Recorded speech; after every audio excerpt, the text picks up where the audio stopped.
전 피해자 증언대를 시작하도록 하겠습니다. 전 오늘 증언대의 사회를 맡은 진선미 연실의 황두영 비서입니다.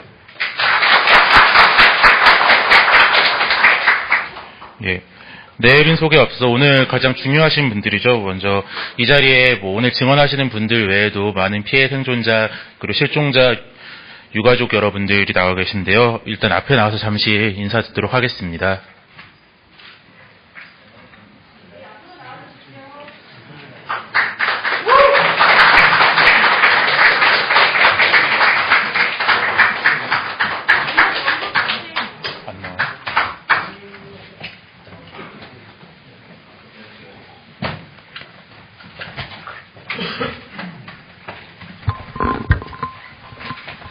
지금까지 얼굴 없이 살아오다가 오늘 그 국회 증언을 앞두고 전국 각지에서 정말 어렵게 이 자리에 다 모이셨습니다.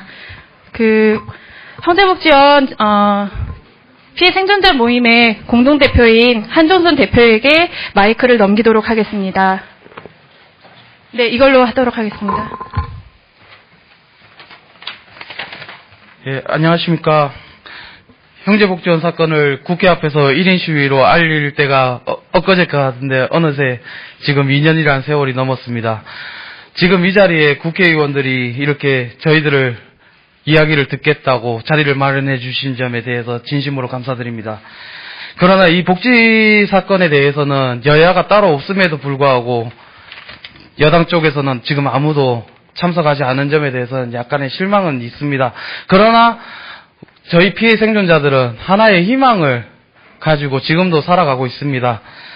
그래서 저희들은 이 형제복지원 사건에 대해서 진상규명을 위한 약간의 구호를 좀 외치도록 하겠습니다. 그 점에 대해서 양해 좀 부탁드리겠습니다. 그러면은 피해 생존자분들께서는 아까처럼 제가 구호를 외치면 그거에 대해서 끝부분 3번씩만 이렇게 따라해 주시면 감사하겠습니다. 지금이라도 형제복지원 인권유린 사건을 명명백백하게 진상규명하라. 규명하라. 진상규명 특별법은 복지부 소관이 아닌 안행부 차원에서 진상규명하라. 규명하라. 더 이상 안행부는 이 사건에 회피하려 하지 말고 진상규명에 적극 나서라. 형제복지원 인권유린 사건에 여야가 따로 없다. 조속히 진상규명에 임하라. 국가는 형제복지원 피해 생존자 및 실종자 유가족에게 진심으로 사과하라. 감사합니다.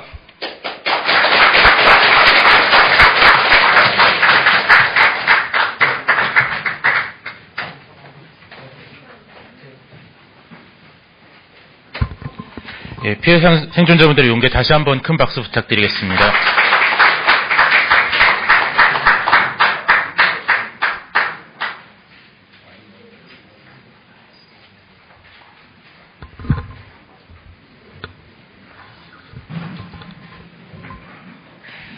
다음으로 내빈 소개가 있겠습니다. 우선 당시 형제복지원이 있었던 부산 사상구 지역구 의원이시자 당시 87년 진상조사에도 참여하신 경력이 있으신 문재인 의원님 오셨습니다.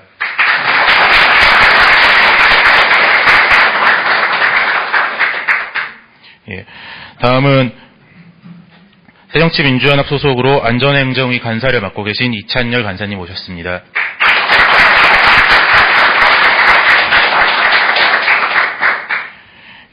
다음으로 정의당 심상정 원내대표님 오셨습니다.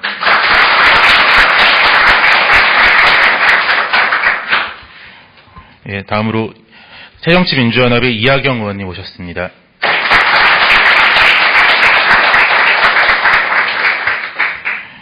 그리고 형제복지원법을 지금 대표 발의하신 새정치민주연합의 진선미 의원님 오셨습니다.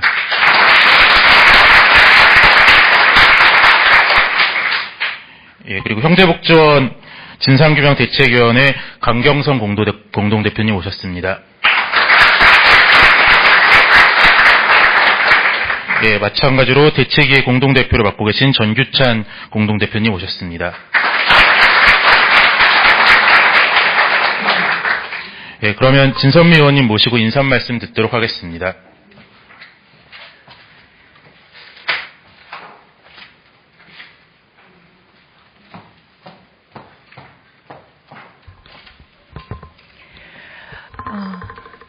네, 반갑습니다.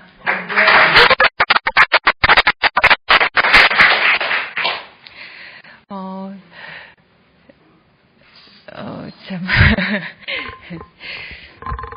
그렇습니다. 우연한 기회로 또 살아남은 아이를 지은 저자인 우리 피해자 한종선 씨의 용기와 또 그 용기에 응답해 주신 그 바로 옆에 앉아 계시네요. 정규찬 선생님을 비롯해서 수많은 분들의 노력이 또 관심이 이렇게 모여져서 오늘 이 자리에서 진상규명에 관한 법안도 마련돼서 발의가 된 상태고 또 이렇게 많은 피해자분들이 용기를 내셔서 이 자리에 와서 과연 그 당시에 어떤 형제복지원에서 어떤 일들이 일어났는지에 대해서 우리가 다 함께 얘기들을 듣고 또 그 얘기를 들은 걸 가지고 어떻게 진상규명을 하고 또 피해자들에 대해서 어떤 도움을 드려야 할지에 대한 생각들을 잘 모아서 결국은 그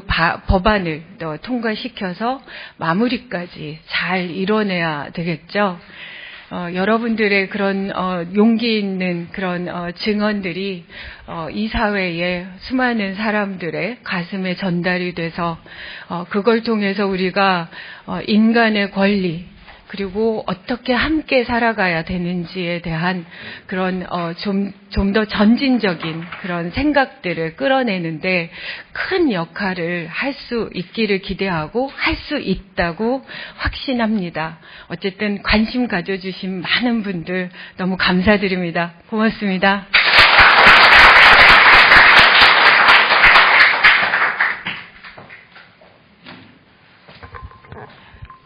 예. 귀한 시간 내어서 오신 많은 내빈 여러분들이 인사말과 격려사를 다 들어야 예의겠지만 오늘은 피해 생존자 증언대인 만큼 한정된 시간에 피해 생존자분들의 말씀을 최대한 많이 듣도록 위해서 인사말은 이렇게 줄이도록 하겠습니다. 양해 부탁드립니다. 더불어 오늘 행사 진행과 관련하여 두 가지 좀 양해 말씀을 드려야 될 것 같습니다. 우선 원래 저희 포스터에는 허상천 당시 취재계셨던 허상천 뉴시스 부산본부장님께서 오시기로 되어 계셨는데요.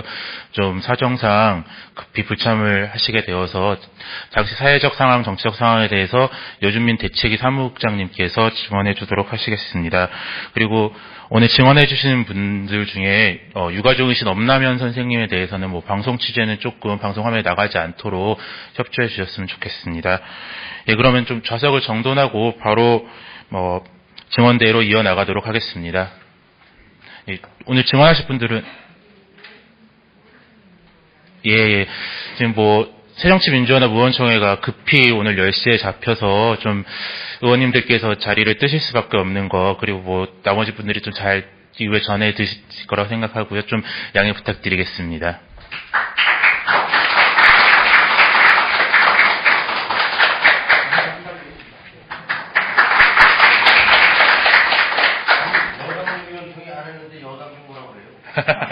예.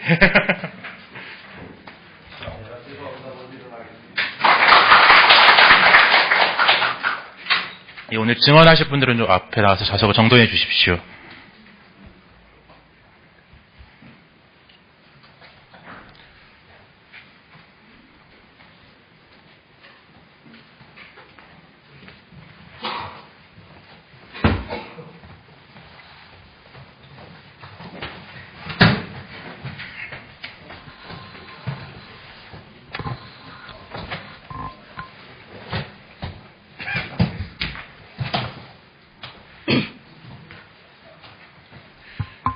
예, 그럼 증언대회를 시작하도록 하겠습니다.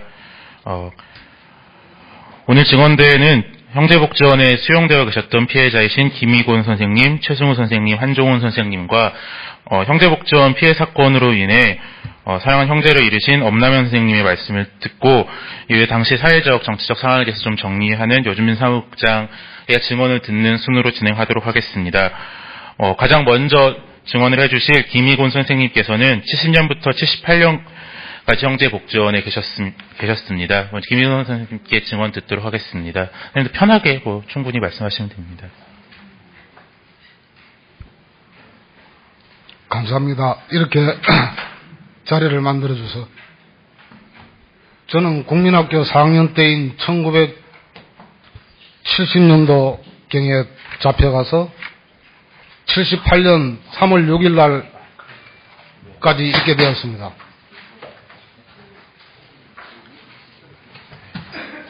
제가 잘못한 일도 없이 그냥 집 앞에서 놀다가 서면 광목국민학교 4학년 때인 70년도에 웬 장정들한테 끌려가서 용당에 있는 형제복지원이라는 곳에 끌려갔습니다. 그때 당시에 그곳에서 끌려가서 매일 을차례와 기약과 구타 그런 것만 받고 있다가 한 2년쯤 지나서 새벽에 낚시 작업을 시키기 시작하여 밤늦게까지 계속 낚시 작업을 시켰습니다. 저 같은 아이들이 한 100여 명 이상이 있었습니다. 그리고 그곳에서 탈주 시도를 여러 번 시도하고 왜 내가 잡혀가야 됐는지, 부모 형제가 있고 5남매의 장남으로 태어나서 집에 가고 싶다고 울고, 처음에는 울고 불고 많이 하다가 구타를 당해서 그때 당시에 가슴을 열중 치어대가지고 100차례나 얻어맞고, 반항하면은 구두발로 차서 제 이빨이랑 코도 다 주저앉았습니다.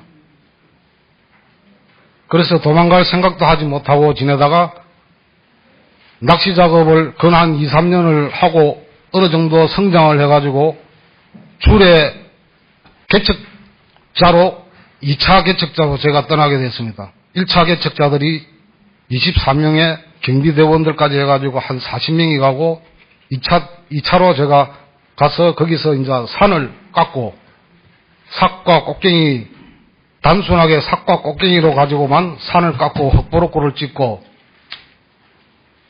그 산을 깎는다는 것은 그냥 일반 삽질이 아니고 산이 비스듬히 있으면은 그 밑에를 1m 정도 파고 들어가서 위에서 파이프를 박아서 수십 톤, 수톤이 무너지게끔 만드는 그런 작업을 했습니다. 그때 당시 제가 15, 16 정도밖에 안 됐을 때입니다.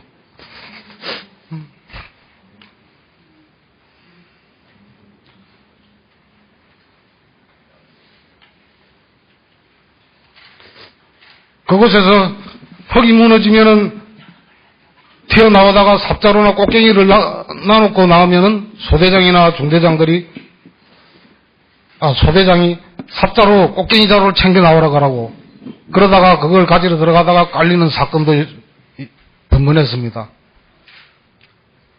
우리는 천막에서 살면서 그 산을 개간하고 평지를 만들어서 집을 질 털을 닦고 그런 생활을 갖다가 15, 16세 때부터 시작하여서 정말 내가 그곳에서 8년, 9년 가까이 있으면서 속옷이랑 양말 같은 거는 배급받아 본 기억이 한 번도 없습니다. 먹을 거는 용당에 있을 때는 먹을 거는 그냥 물에다가 된장만 풀어서 주고, 낚시 작업을 잘못하면은, 개수를 채우지 못하면은 기압과 구타,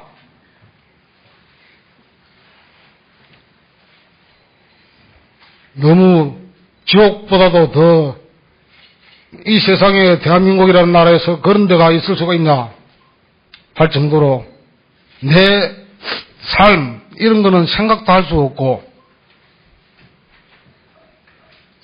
어쨌든 그날 하루 무사히 잠을 잘 수 있으면 되는데, 처음에는 제가 갔을 때는 장군의 방이라는 곳과 희망의 방이라는 곳 두 곳이 있었는데 한 35명씩 있다가 72년도부터 본격적으로 단속을 해가 들어오면서 한 군데에 보통 100명 이상이 자야 되니까 잠잘 때 이렇게 한 사람이 칼로 이렇게 자면은 그 다음 사람이 얼굴에다가 다리를 갖다 대고 이런 식으로 지그재그로 칼침을 재어가지고 소대장들이나 조장들은 내가 너것 몸을 밟고 지나가는데 밟고 지나가다가 발이 빠지면은 죽을 줄 알아라. 그런 상태로 밀착이 돼가지고 자야 됐습니다. 그리고 밥이라고는 사한톨 없는 보리밥에다가 물에다가 된장만 풀어서 그때 당시도 그렇게 먹였습니다. 그러다가 그 된장국에다가 쇼팅이라는 걸 타가지고 끓이면은 그 기름기가 들어가고 설사를 하고 막 이러면은 약도 없이 그냥 그 상태대로 생활을 해야 되고 화장실을 자주 가지도 못하게 하고 그리고 밤에는 빨가버섯가 도망간다고 지그재그로 재우는데 화장실에 가려고 일어서면 내 자리가 없어집니다. 서로 사람이 너무 많은 상태라 밀려가지고.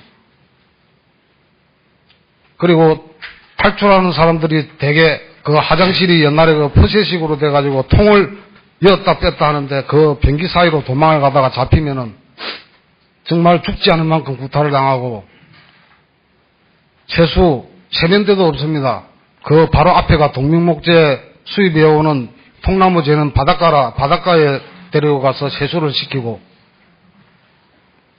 낚시 작업을 하다가 그 어린 애들이 거의 한 100명 가까이가 어디서 잡아오는지 그렇게 잡아와요.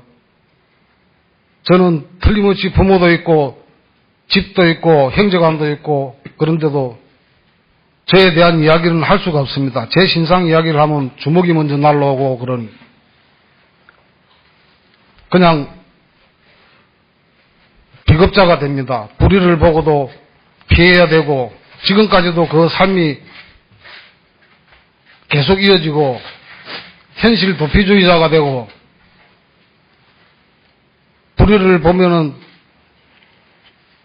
다가설 수 없는 그런 비겁자가 돼가지고 지금까지도 생활하다가 그 용당에 있을 때 이 신문지상이나 방송에는 나지 않았지만은 확실한 연도는 모르지만 제가 있을 당시에 구타로 죽은 사건이 몇 건 있습니다. 그 중에 한 친구는 송기훈이라는 친구인데 73년도인지 74년도인지 확실치 않지만 구타로 인해서 아침에 자다가 일어나서 집합장소로 가다가 쓰러져서 그대로 죽었습니다. 이 송기훈이라는 친구만큼은 확실합니다.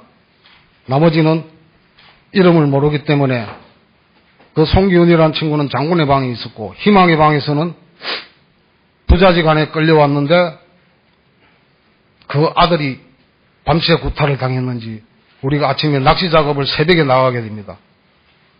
새벽에 작업을 시작하다가 아침 식사 시간 되면은 밥을 먹이고 또 작업을 하고 그런 식으로 하는데 하루는 그 부자지간에 끌려왔던 모양입니다. 그래서 희망의 방에 있는 애들이 나오면서 사람 죽었다고.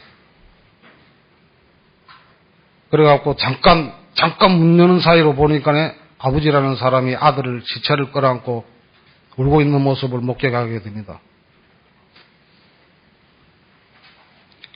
그 행정원장은 그때 당시에 제가 알기로는 지금은 박인근이라고 알고 있는데 박성아라는 건 확실한지 아닌지는 모르겠어도 박성아라고 그러고 제가 기억은 그렇게 알고 있습니다. 그 원장이 정말 자기가 우리한테 일요일날 이야기를 하면은 꿈을 꾸게끔 말해놓고 그 온갖 착취 어린애들을 낚시바늘로 작업을 시키면은 그 날카로운 낚시바늘이 손이나 이런 데 끼우면은 약도 없습니다. 그냥 고름이 질질 나면은 바닷물에 가가지고 꾹 짜가지고 바닷물로 씻고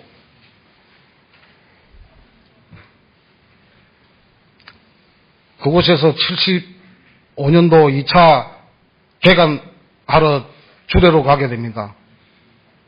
주례로 가서 신발도 배급받아 본 적이 없고 고무신에다가 옛날에 그 떨어진 신발 그런 거를 갖다가 어떻게든 신고 산을 깎으면은 마대에다가 어린 애들이 보통 15kg에서 20kg를 짊어지고 산 꼭대기에서 연명장을 만드는 데까지 뛰어서 다녀야 되는데 보리밥 먹고 중간에 간부들이 발을 정자 표시를 해가지고 그 할당을 못하게 되면은 저녁에 가면은 심한 구타를 또 당하게 됩니다.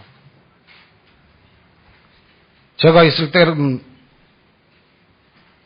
1소대부터 8소대까지 운동장하고 짓고 그리고 78년도에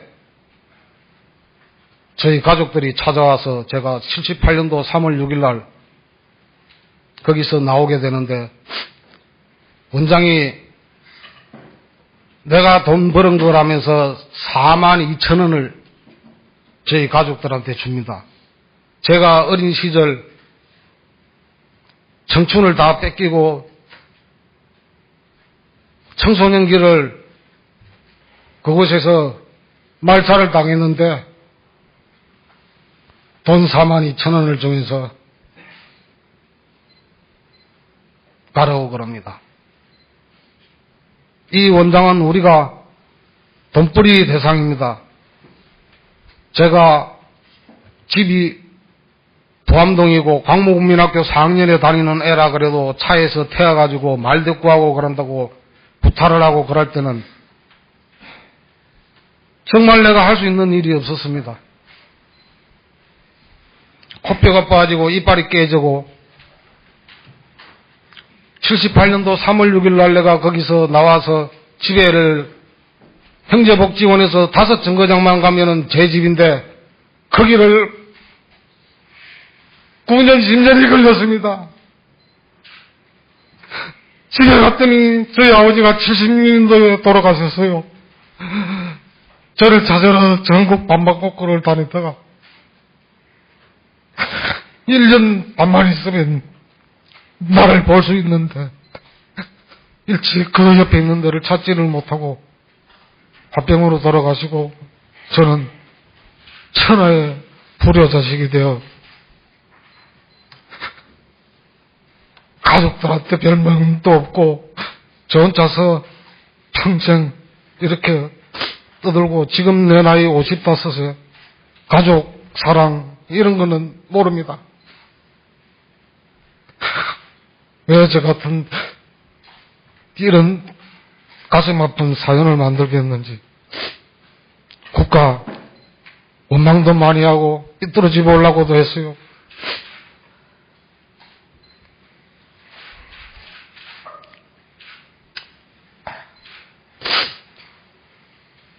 저는 지금 전신이 관절이 염증이 심하게 있어서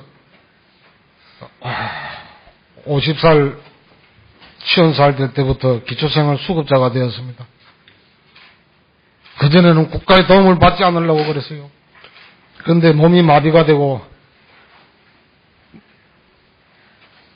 어디 노숙이라도 하고 이러면은 또 옛날처럼 끌려갈까봐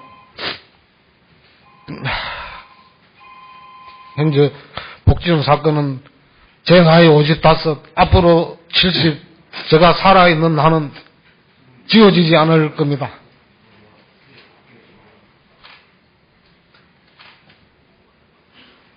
여러 우리 동지들이 그곳에서 죽어가는 모습을 보면서 나설 수 없고 그 폭행하는 자에게 다가가서 말릴 수 없는 그런 환경 속에서 얼마나 피해감을 느끼고 인간으로서 속으로 울면서 저 친구는 저렇게 맞아도 몸이 성치지 않는데 내일 아침에 되면 또 작업을 하러 나가야 됩니다. 엄살을 부리면 엄살 부린다고 지어 밟고 구타를 하고 밥을 안 주고 하기 때문에 그 밥을 죽지 않기 위해서 몸이 성하지 않더라도 밥을 먹기 위해서 보리밥을 먹기 위해서 또 일어나서 나가야 됩니다. 계속 반복되는 과정에서 구타가 심해지면은 목숨을 끊게 되는 거죠. 제가 70년도에 저희 3소대 성 이름은 모르고 공시라는 사람이 죽게 됩니다. 그 사람은 죽으니까 그 사람 관물함에 그 누더기 옷을 입소자들이 하나라도 챙기려고 참 지옥보다도 더 그런 세계였습니다. 다치면은 주례에서는 의무실이 있었는데 의무실이 외부 의사가 오는 게 아니고 그 군대에서 의무병으로 있던 사람이 그 의무실에 앉아가지고 오로지 빨간 약하고 그런 것밖에 없습니다.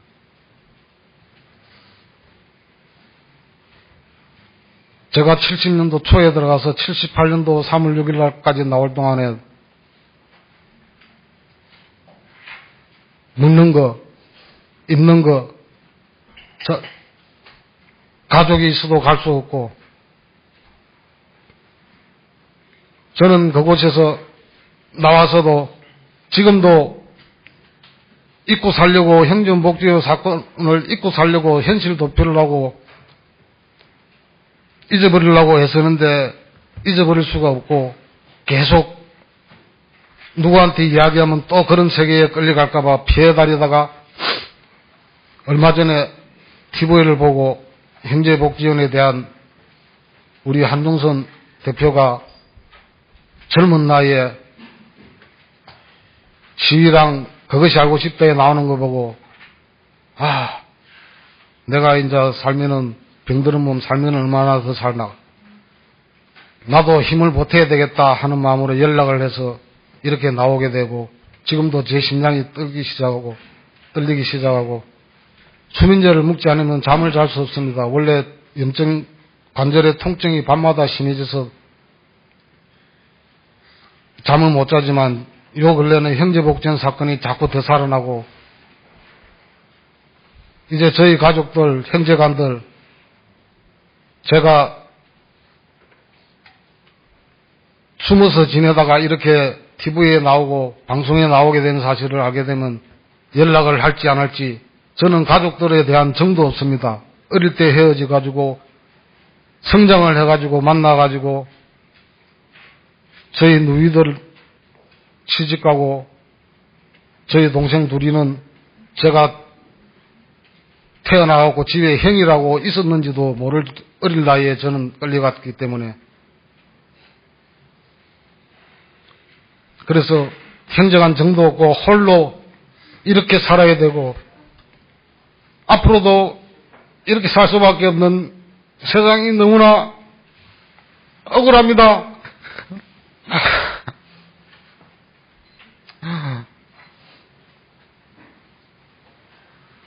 30대에는 제가 살아보려고 노력도 했습니다. 학교를 못 다녀서 금융고시 공부를 해서 31살 때 중입 과정을 마치고 32살 때 고위 과정까지 마쳤는데 저에게 환경이 버려야 되고 먹어야 되고 살아야 되는 그런 환경이기 때문에 더 이상 할 수 없어서 그걸로 끝나고 지금은 병든 몸과 사회에 대한 정오심밖에 남지 않은 이런 인간이 되어 목숨만 붙어 있습니다.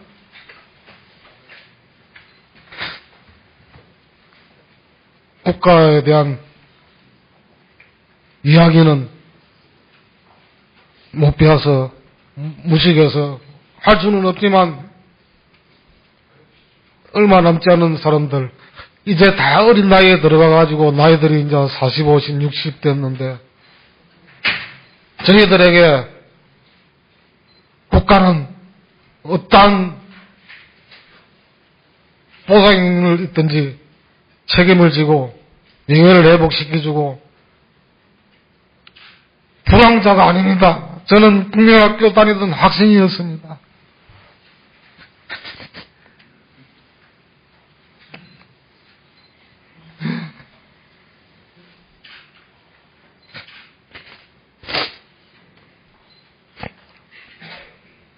가족이 있지만 가족이 없는 천의 고아로 살고 있습니다.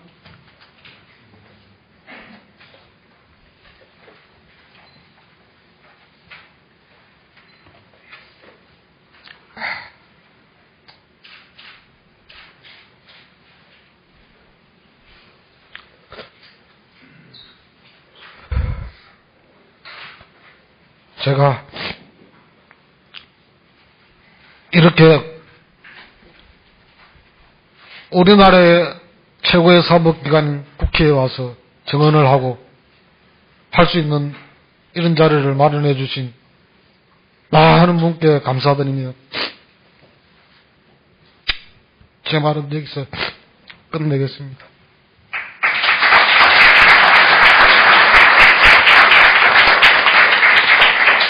네, 많이 어려우셨을 텐데 힘든 얘기를 꺼내주신 김희곤 선생님께 다시 한번 감사드립니다. 두 분만 더 소개하고 진행하도록 하겠습니다. 진행하는 와중에 새정치민주연의 남윤인순 의원님 오셨습니다.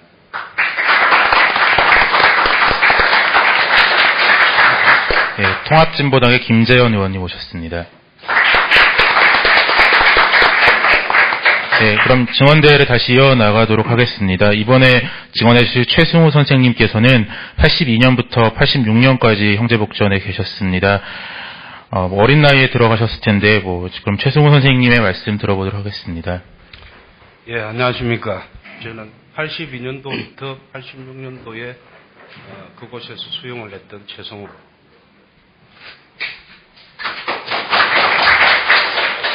예, 저는 부산 그때 당시 진구 서면에 있었던 개성중학교 다니던 중학교 1학년 학생이었던 시절입니다.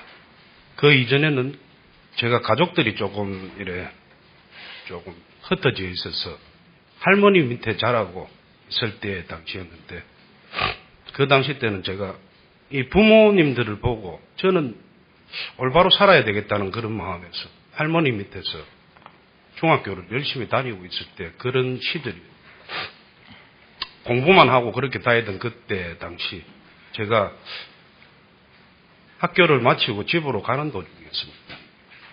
그 형제복지원이라는 그곳이 그곳 근처에 저희 집이 있기 때문에 늘상 다니는 길로 가는데 그 근처에 개금 파출소라는 곳이 있었어요.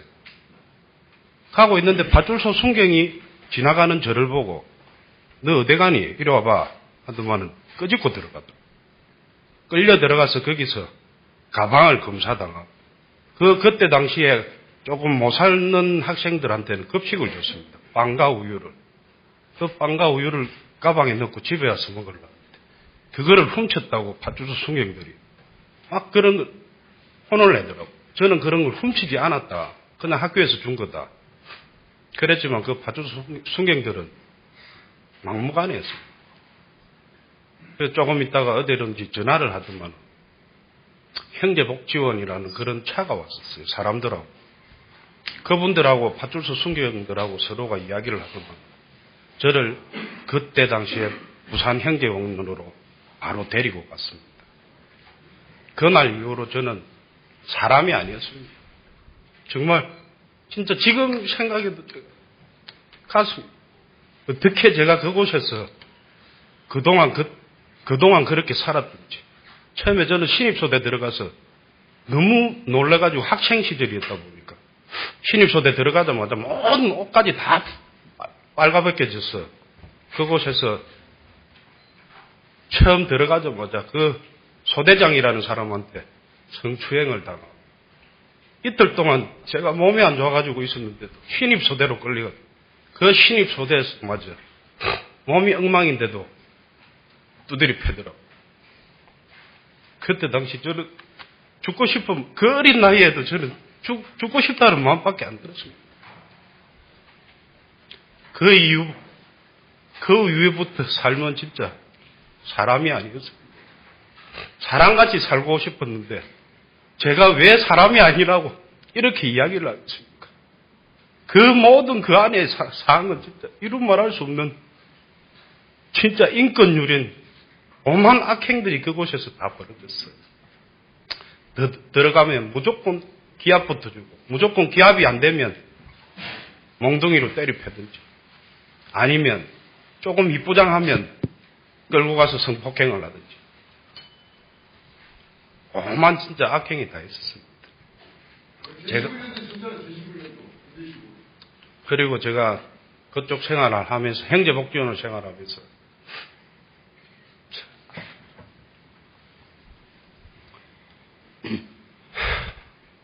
어떻게 이야기를 해야 될지 제가 앞에 가슴에 지금 뭐가 막혀서 지금 이야기가 아무튼 저는 그곳 생활을 하면서 지금 너무 많은 고통을 당해서 지금까지 제가 살아오면서 젊은 나이인데 지금 나이가 40 중반인데 벌써부터 모든 이빨이 다 털리. 그때 당시 맞았어. 어린 나이에 중학교 때 그때 맞으면 그 때린 소대장이 뭘 했냐면 너 맞아도 임마 조금 있으면 이빨 나니까 그 가만히 있으면 나. 근데 저는 시간이 지나도 이빨이 안 나더라. 그때 당시. 저 이 털리한 거 20대 때부터 했습니다.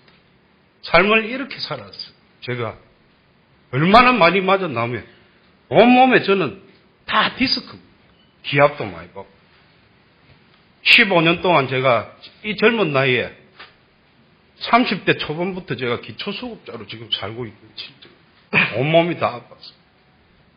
얼마나 많은 거기서 구타를 당하고 있어요. 심지어 저는 그곳에서 제 친동생도 그쪽에 있었어요. 가족이 다 잡히더라고요. 형제가 다 잡혀오고 친동생도 그곳에서 살면서 얼마나 많은 힘이 들었으면 사회에 나와서 적응을 못했습니다. 적응을 못하고 3년 전에 스스로 목숨을 끊어버린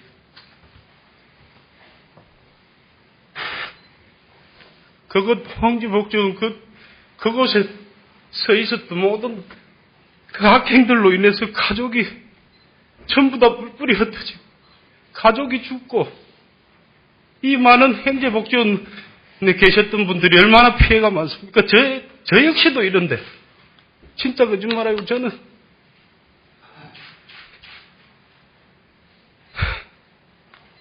그것만 생각하면 정말 미칠 것 같습니다.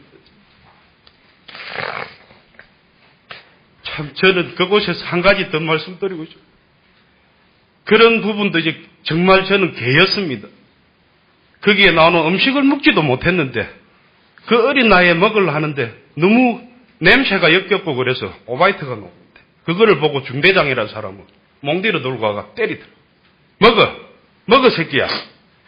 또 먹으니까 또 올라오는데 또 때리고 먹어. 못 먹으니까네 계속 패더라고. 그 사람 말은 저는 인간 이하로서 살았어요. 진짜. 여기 있는 분들 다 똑같지만은 저 역시도 진짜 인간이기를 포기해 짐승으로 살았던 그런 시절.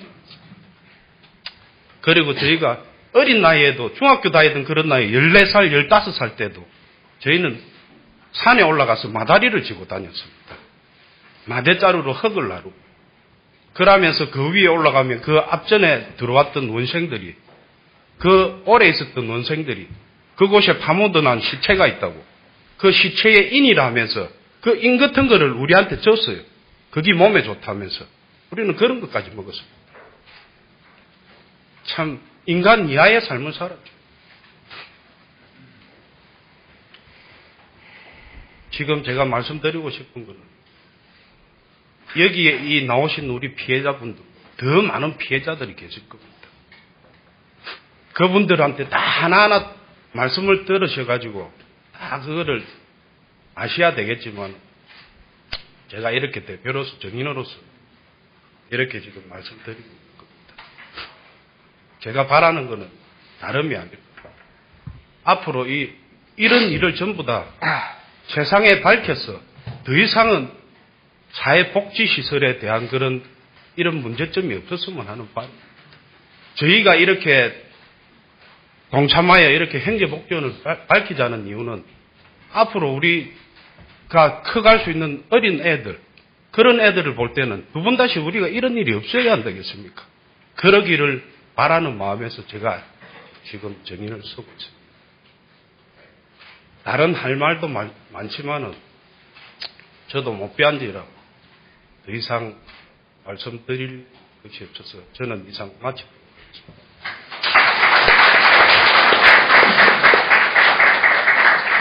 예, 어려운 얘기를 해주신 최승우 선생님 다시 한번 감사드립니다. 다음에 증언해 주실 분은 한종훈 선생님 있었고요. 85년부터 86년까지 형제복지원에 계셨습니다. 한종훈 선생님 말씀 듣도록 하겠습니다. 안녕하십니까. 저는 충남 당진에서 온 한종훈입니다. 제가 어릴 적에 처음 그곳으로 가게 된 계기는 부산 하단의 모 파주소에 제가 집을 잊어버려서 제 동생이랑 집을 찾아달라고 그곳을 갔는데 그곳 경찰분들이 낮에는 뭐 저희들한테 뭐 먹을 것을 주면서 이래 있다가 저녁 때니까네 이제 무슨 차가 오더만은 행제복지원이라는 곳을 이제 보내게 됐는데 우리가 그 행제복지원이란 제 동생이랑 그것을 알고 간 것도 없고 부산에 이런 행제복지원이 있는 것도 몰랐고 저희들은 이제 그쪽으로 가게 됐는데 들어가는 순간부터 저희들은 이제 부타와 모든 것이 이제 이루어졌는데 제가 처음 이런 가게 된 계기는 저는 어릴 적에 아버지를 일찍 잃었습니다.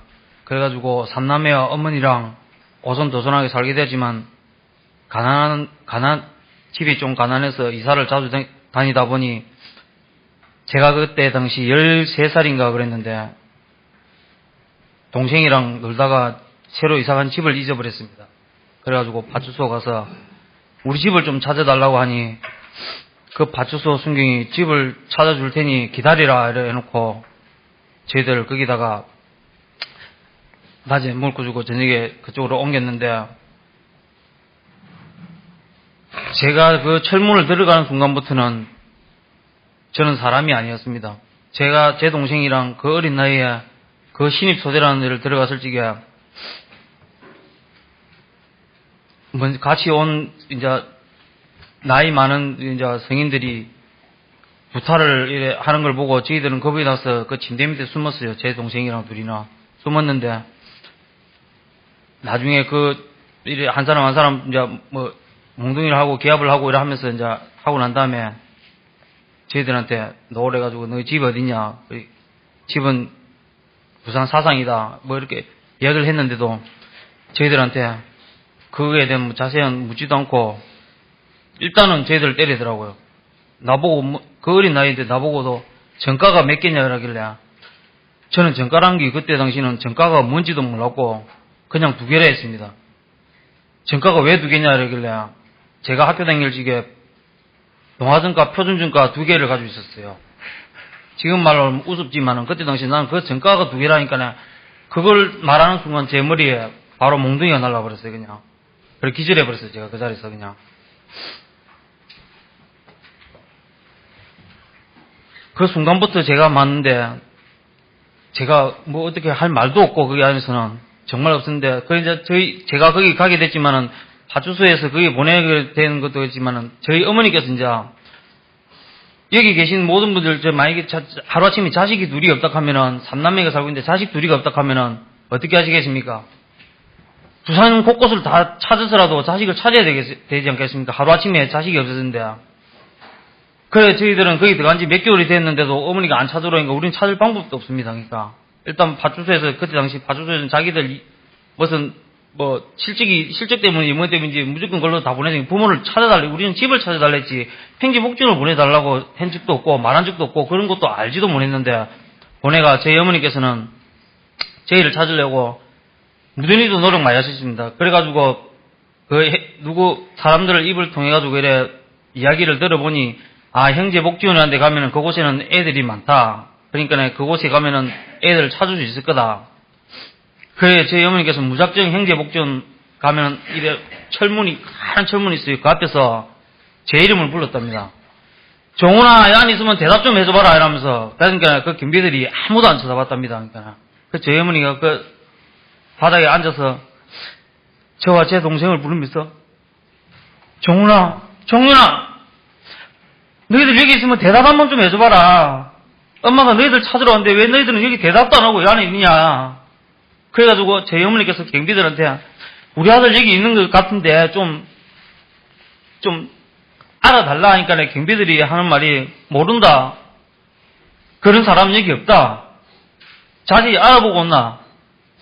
그래서 저희 어머니는 그 자리에서 앉아서 통곡을 하면서 왜 아들이 여기 있는 것 같은데 왜 안 내보내주냐? 내보내달라. 그렇게 하면서 또 돌아가고 또 돌아가고 6번을 돌아갔답니다. 제 어머니는. 그 와중에 저희들은 간에서 이제 학교를 다니게 됐어요. 그러니까 학교란 것은 뭐 그냥 뭐 특별한 학교도 아니지만 간에 뭐 계금 분교란 학교가 있었습니다. 그러니까 그 학교를 다니면서 즉 엄연히 우리가 사회에서 학교를 다니고 공부도 하고 다 했는데 집을 잊어버려가지고 집을 찾아달라 했는데 그걸 보내가 거기서 강제로 학교를 보내고 그 안에서 그것도 가르쳐 준다고 하면서 그렇게 했다는 것은 그건 지금 제가 생각해도 이해가 되지도 않고 그 소대 안에서는 저희들은 항상 들어가는 날부터 많이 맞았지만 여러분들이 이야기하셔가지고 막 구타와 이런 사건은 항상 일어났지만 저는 그 안에서 제가 맞기는 정말 많이 맞았습니다. 저는 사고를 많이 치지도 않았습니다. 왜냐? 내가 사고를 치면은 다른 사람 다 맞기 때문에 안 치는데 그 안에 형제복지원 안에는 아동수대에는 보면 제가 27수대 있었고 제 동생은 24수대. 제 동생하고도 같이 나눠놓지도 않았어요. 분리식이 났어요. 그러니까. 그러면은 항상 저녁만 되면은 문을 잠그고 전문을 사열 정도로 하나 둘 셋 넷 다 살리고 나면은 문을 딱 밖에서 잠그고 그 순간부터는 안에서 이제 폭력과 모든 기약과 고문과 그것이 이제 일상생활이 되는데 제가 거기서 히로시마라는 게 있습니다. 거기 히로시마라는 게 뭐냐면은 2층 침대가 있는데 이 2층 침대에 다리를 거꾸로 들고 모두 일렬로 이렇게 딱 엎드린 차체로 그 물구나무 서듯이 해야 되는데 그곳에서 조장이란 분들 그 사람들이 이제 빠따를 치기 시작합니다. 그러니까 치기 시작하는데 어설프게 맞으니까 제 팔이 지금 이래 돼버렸습니다. 거기서 부러져 버려가지고 이렇게가 있는 상태에서 여기를 때려버리니까 이게 그냥 팍 주저앉아 버렸는데 부러져 버렸는데 이 부러진 상태에서도 저는 그 자리에서 맞았습니다. 제가 엄살 부리지 말라고요. 팔이 이래 너덜너덜하게 이렇게 돼 있는 상태에서도. 그래서 제가 했습니다. 정말 아프니까 내가 때리지 말아달라고. 다음날 되니까 이래 팔이 이렇게 부었습니다. 그러니까. 그래가지고 의무소대에 갔는데 이 치료락은 아무것도 없었어요. 발걸이 하나에 이렇게 하고 학교를 갔습니다. 간에서. 학교 가면은 이 상태에 아파가지고 진통제라도 줘야 되는데 진통제도 안 줘요. 거기서는. 아까 이야기하셨지만 빨간 약이랑 뭐 이상한 약 같은 거 하나 주는데 그거를 먹어가지고 이 통증이 안 가시요. 그러니까. 그래 제 이 상태에 이래 있다 보니까 이게 제대로 처리가 안 되니까 이렇게 팔이 돌아가 버렸는데 지금도 이래가지고 제가 힘이 없습니다. 제가. 그래서 그 안에서 있을 적에 제 동생이 자꾸 맞으니까 24수대, 4수대에서도 폭력과 그런 게 장면이 너무 많으니까 제 동생이 저보고 있습니다. 형님아, 우리 도망가자, 우리.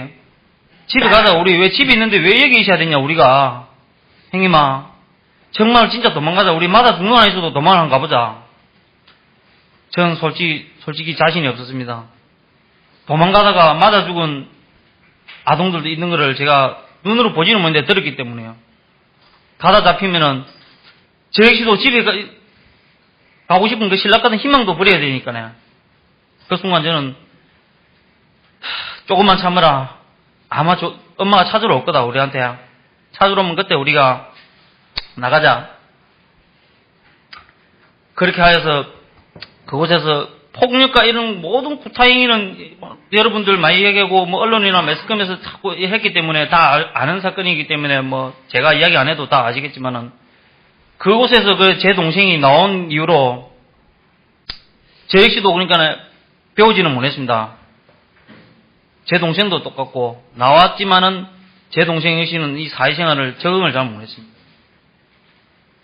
성격이 그 안에서 이 트라우마라는 게 항상 누가 이렇게 억압을 주고 때리고 고문하고 빨가벗겨 놓고 그 추운 날 그 욕실 그 화장실 앞에다가 시원해 놓고 잠도 못 자게 하고 2시간마다 한 번씩 불침을 써야 돼요. 저희들이 간에서 그 불침을 써야 되는데 그 어린 나이에 잠이 이래 오는데도 꾸벅꾸벅 하다가 2시간마다 불침인데 잘못 썼다고 맞고 이러니 그런 모든 억압과 이런 것이 트라우마가 있으니까 이 사회생활을 모르고 결국은 제 동생도 술로서 이래 지내고 모든 사회생활 제 대인관계를 못하다 보니까 사고가 나가지고 지금 지적 2급 장애가 되어 있습니다. 제 동생은 장애가 되어 있어가지고 솔직한 말로 장애인이 되지만 제가 볼 적에는 바보입니다, 바보. 그러니까 제가 어떡합니까? 장가당한 제 동생이 바보처럼 지금 생활을 하고 지내고 있는데 제가 어떡합니까? 제가 돌봐야 되겠는데. 그때 당시 어머니가 저희를 찾으려고 거기 와가지고 그렇게 무던히 놀아가시는데 안 내버려주고 이래가는 바람에 제 어머니도 그때 충격을 해가 지금 치매를 앓고 계십니다. 그때 그 사건 이후로 저희 집안은 완전히 풍지박산이라도 과언이 아닙니다. 왜 우리가 이렇게 풍지박산 이런 가정을 풍지박산 나게끔 해야 되는지 지금도 저는 솔직한 말로 그 당시 국가가 진짜 원망스러워집니다. 지금 경찰은 뭐 그런 거하고 관계는 없겠지만 그때 당시 경찰이 왜 우리를 집으로 찾아달랬는데 그걸로 보내가지고 저희 집안을 갖다가 한순간에 이렇게 풍지박산을 만들어버리고 지금 역시도 이렇게 현재 고통 속에 진행을 하도록끔 했는지 거기에 대해서 의문이 많이 가고 모든 이 사건을 여러분들이 다 아시는 사건이지만은 끝까지 정부에서 이거를 밝혀주셔가지고 우리가 왜 이곳에서 구타를 당해야 됐고 이곳에서 이렇게 모든 생활을 해야 되는지 거기에 대해서 해주시고 저희들이 그곳 안에서도 먹는 것도 역시 똑같습니다. 제가 한 말씀만 더 먹는 것도 역시인데 지금 생감자를 소금에 찍어 드시라면 드시겠습니까? 저는 지금도 생감자 소금에 찍어 먹으라면 먹습니다. 그게 그렇게 맛있습니다. 지금도 빵에다가 고추장 발라 먹는 게 그게 또 얼마나 맛있는지 모릅니다. 그 안에서 오후 되면 이런 식빵 같은 게 하나씩 나와요. 그게 이제 간식인데 그걸 아껴놨다가 저녁에 밤 되면 배고프면 그걸 먹고 감자 먹고 그하고 또 밖에 돌아다니다가 저는 벌레는 먹어보지는 않았지만 살아있는 거는 거의 다 먹다 했으니까요. 그때 당시는 그런 먹지도 못하게 하고 저희들한테 이렇게 그 당시 행제복지원 박인근 씨 그 사람 한 사람의 제가 아니라면 아닐 수 있지만 국가에서는 왜 저희들이 내무부 훈령 그 조항을 만들어가지고 저희들을 그곳에 가두어가 그렇게 했는지 지금도 의문스럽고 우리가 있음으로 해서 그 당시에 지원금이 나온다고 들었는데 그 지원금을 한 사람의 배를 불리기 위해서 저희들이 희생을 강요한 거 아닌가 싶기도 하고 제 역시도 말 주변이 잘 없습니다. 제가 배우지를 못해가지고 그렇지만 제가 있는 말을 할 수 있다는 것이 오늘 이 자리를 만들어주신 국회의원님들 모든 분들께 감사드리고 저는 이만 마치겠습니다.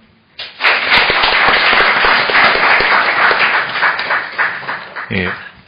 어려운 얘기를 해주신 한종훈 선생님 다시 한번 감사드립니다. 다음으로는 사망자 유가족이신 엄남현 선생님 말씀 듣도록 하겠습니다.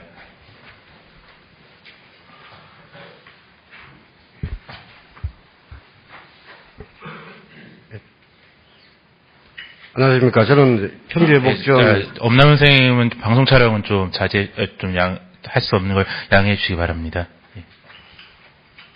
사망 피해자 유가족 엄남현이라고 합니다. 반갑습니다. 저희 형님은 청각장애자임을 밝혀드리겠습니다. 저희 형님은 86년도 두 차례 입소를 하셨는데 86년도 10월 달에 85년도 10월 달에 입소를 한번 하시고 86년도 5월경에 자진해서 집으로 왔었습니다. 근데 어떻게 해서 왔냐고 물어보니까 그냥 보내주더라고 하더랍니다. 그래서 형님한테 들은 이야기를 지금부터 말씀드리고자 합니다. 형님이 처음에 입소를 하게 된 동기는 술을 먹고 길거리에 쓰러져 있었답니다. 근데 눈을 떠보니까 파출소였답니다. 파출소에서 눈을 떠보니까 집에 가겠다고 하니까 파출소의 경찰관이 앉아 있으라고 하더랍니다, 그냥. 그래서 형님은 영문도 모르고 자리에 앉아 있었는데 조금 있으니까 건장한 남자 2-3명 정도 들어와가지고 형님을 데리고 가더랍니다. 차에 실고 가는 곳이 형제복지원이었습니다. 거기 입소를 하자마자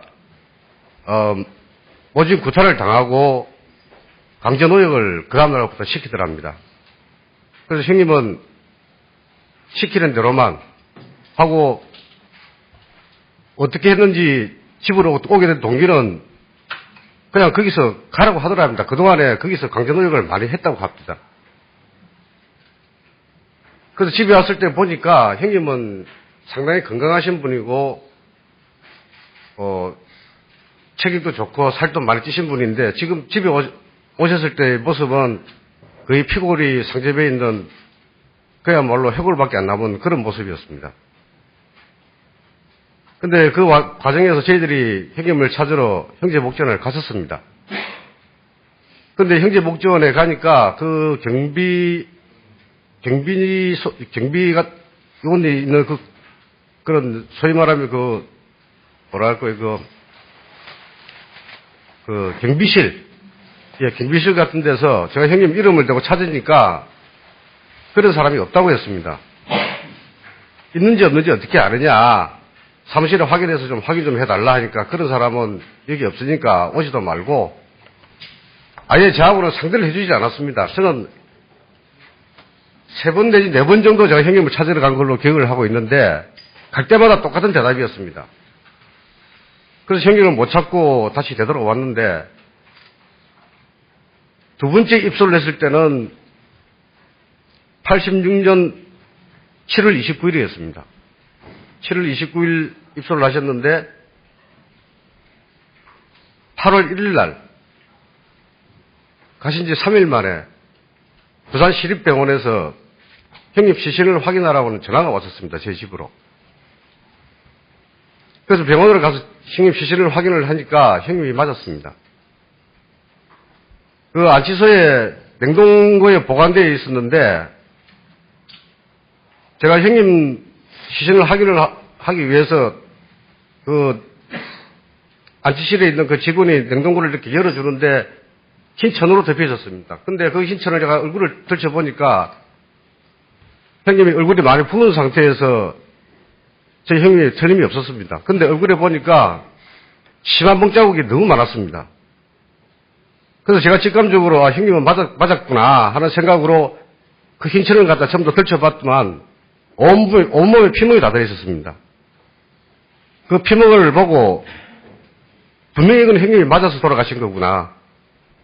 그래서 그 형님 시신을 등을 보기 위해서 들춰보니까 이렇게 돌려보니까 등에도 엄청나게 많은 먹이 많이 들어있었습니다.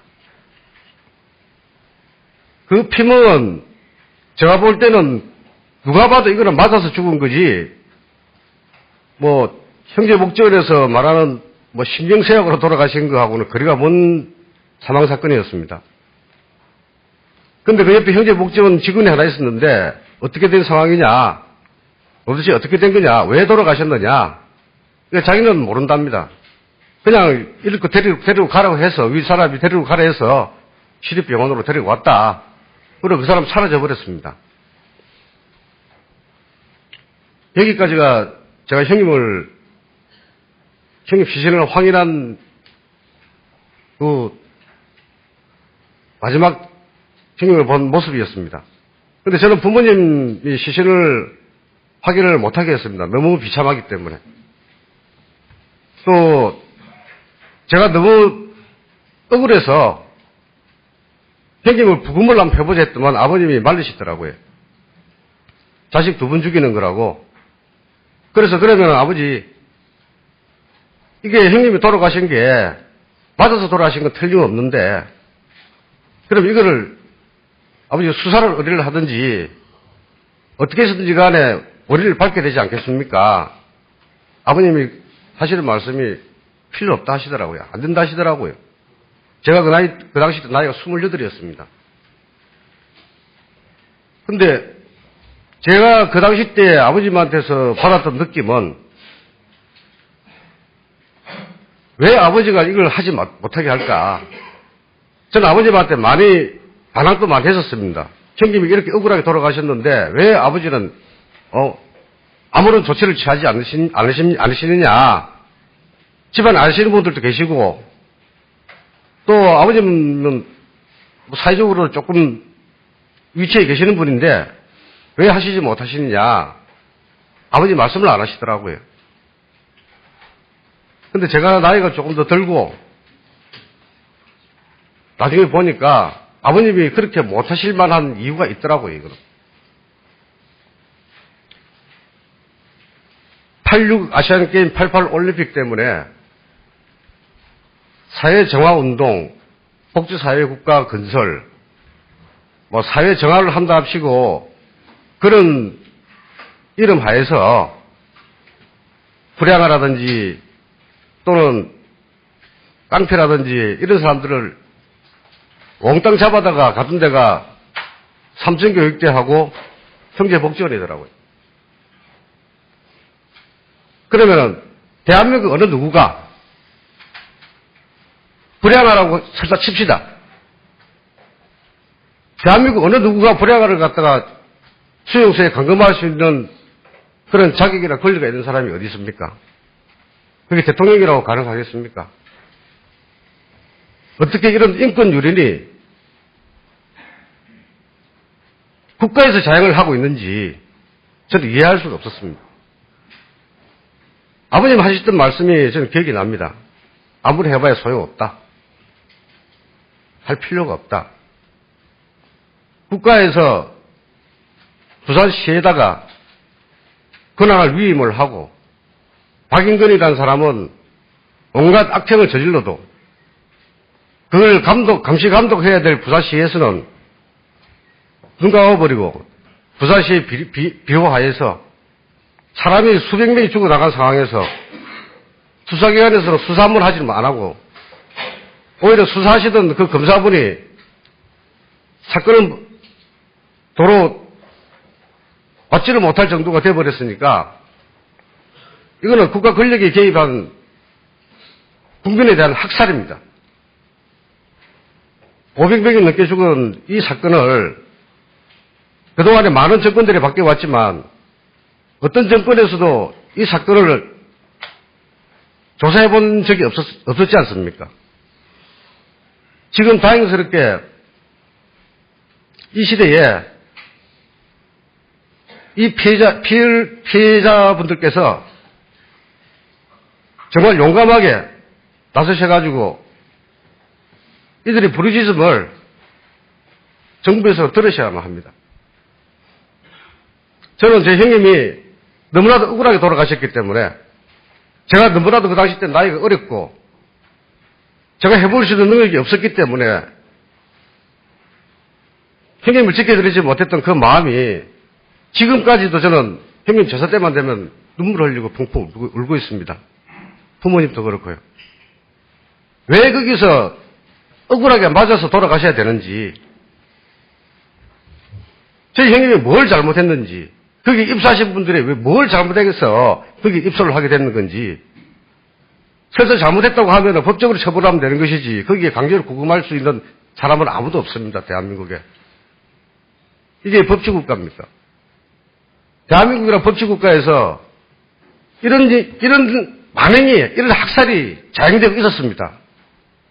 이제는 그 진상이 밝혀져야만 하겠고, 그래서 피해자 또 유가족들이 명예회복도 하셔야 되겠고,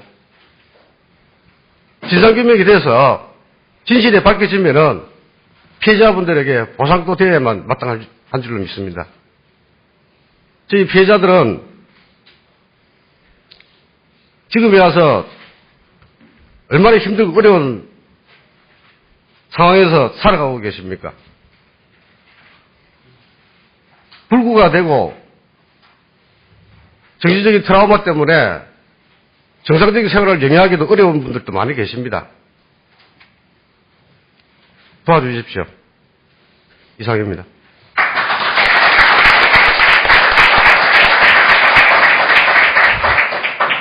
예.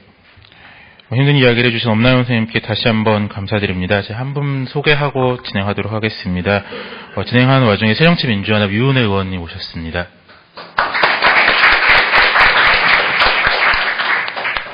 예, 계속 이어나가도록 하겠습니다. 당시 사회적 정치적 상황과 이 사건이 좀 억압되고 왜곡되게 된 상황에 대해서 형제복지원 진상규명대책위원회 여준민 사무국장님께서 말씀해 주도록 하시겠습니다. 네, 대책위에서 활동하고 있는 여준민입니다. 오늘의 이 자리는, 특별법, 진상규명을 위한 특별법 발의를 한 상태인 이 국회에서 정말 숨죽여 살던 분들이 목소리를 하나로 모아내고 진상규명을 촉구하는 자리인 만큼, 피해 생존자분들 그리고 실종자 가족, 사망자 유족분들이 주인공이라고 생각이 됩니다. 그래서 대책위분들도 많이 참석을 하셨기 때문에 당시의 사회적 상황과 정치적 상황, 그리고 이 사건의 실체적 성격과 진실이 무엇인지에 대해서는 다른 분들이 이따가 더 많은 시간을 할애해서 앞에 계신 분들이 더 많은 이야기를 해주셨으면 좋겠습니다. 최근에 대책위를 통해 접수된 피해 생존자분들이 약 200여 명 정도 되십니다. 대책위는 이제 그분들의 연락이 올 때마다 일단은 기초 이제 인터뷰를 하는데요. 굉장히 참 익숙할 만도 한데 한 분 한 분을 만나 뵈면 정말 익숙해지지 않는 그런 내용들이 너무 어마어마한 내용들이 담겨져 있습니다.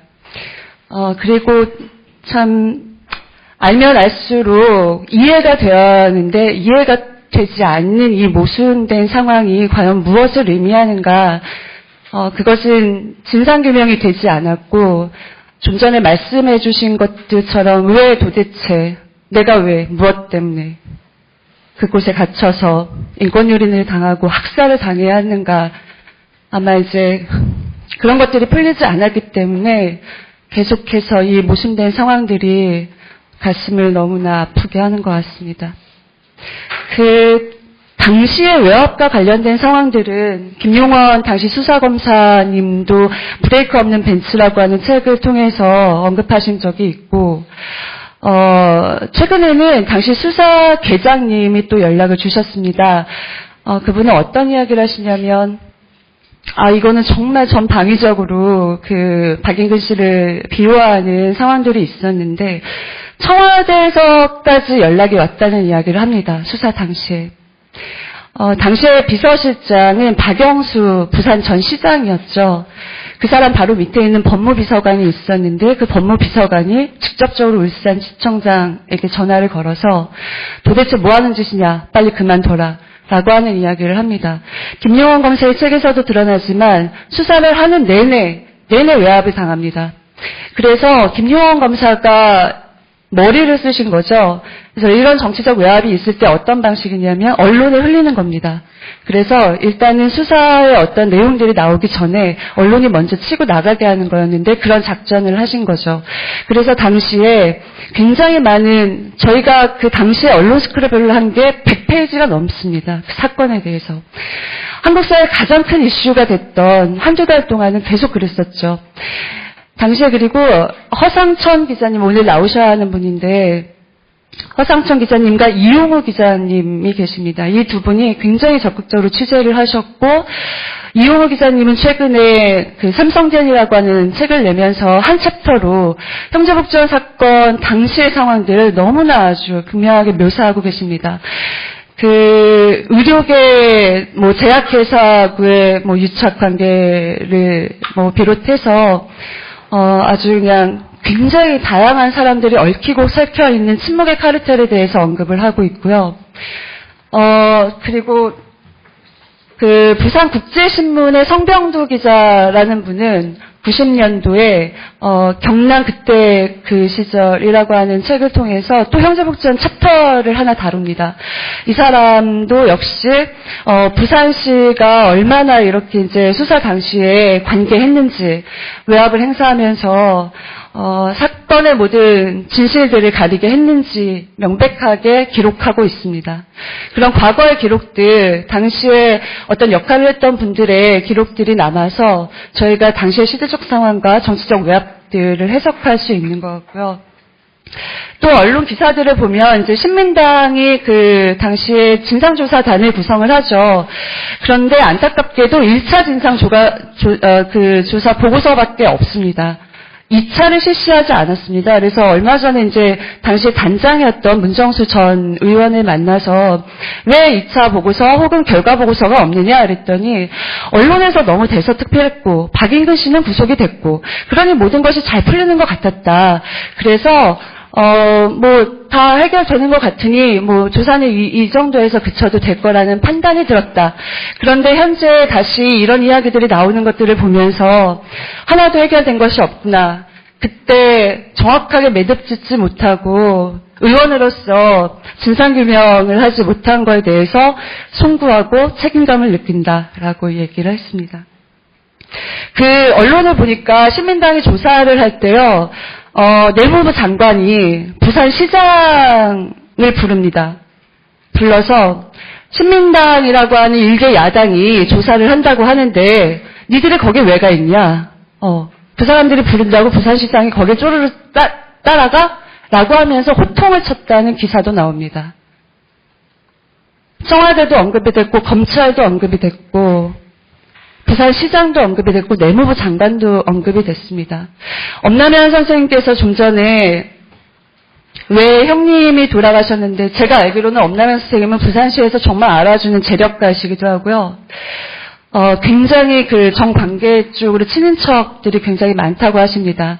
그러면 사실은 아버님이 너무나 억울해서라도 박인근을 처벌해야 한다라고 하면서 고발을 할 수 있고 고소할 수 있습니다.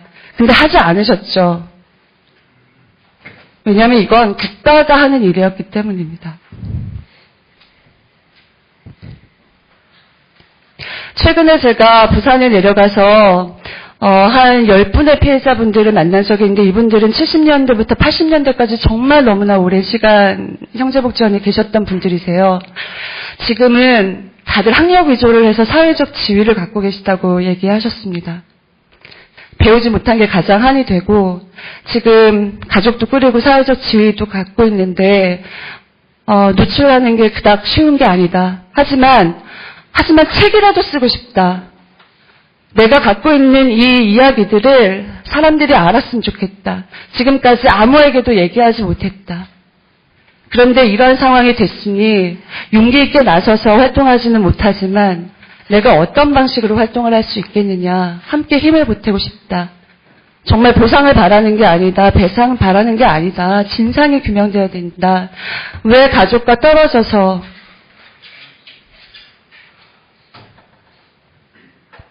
피해자분들 중에는 한종호 선생님 동생분이 지적장애를 갖게 됐다고 하셨잖아요. 폭력으로. 굉장히 많습니다. 이런 분들이 굉장히 많이 계시고 현재 정신병원에 입원 중인 분들도 20, 30년 입원해 계시는 분들도 상당히 많습니다. 자기 방어 능력이 굉장히 허약한 분들이시죠. 이분들뿐만 아니라 이분들의 가족은 가족을 지키지 못했다는 엄남현 선생님처럼 죄책감에 시달려서 한평생을 살고 계십니다.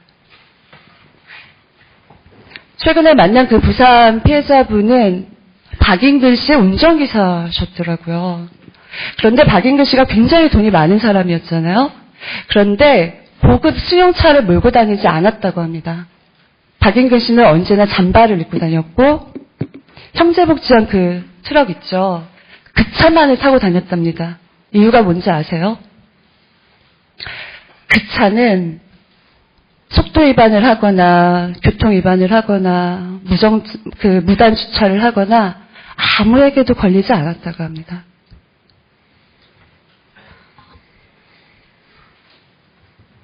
그 사람이 시청 앞이나 이런 데 경찰서 앞에 차를 딱 갖다 대고 나타나는 순간 공무원들은 그 사람한테 허리 숙여 인사했고 그 무엇도 터치하지 않았다고 합니다.